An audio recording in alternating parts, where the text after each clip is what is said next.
Hai semua, hari ini saya akan unboxing iTera Care Premium Plus. Apa yang best sangat dengan produk ni? Jom kita tengok.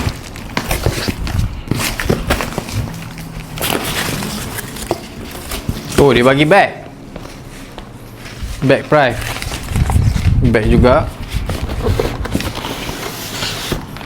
Nah, ini dia iTera Care Premium Plus. iTera Care Premium Plus ni bukan sekadar alat terapi biasa, tapi ia menggunakan gelombang terahertz untuk kesihatan yang lebih baik. So, jom kita unboxing. Dapat bag, carry on bag, sangat ringan. Yang pentingnya mudah dibawa. Dapat user manual, dapat satu alat terapi device iTera Care Premium Plus, kabel untuk Malaysia, dan kita dapat strap. Nah, ini.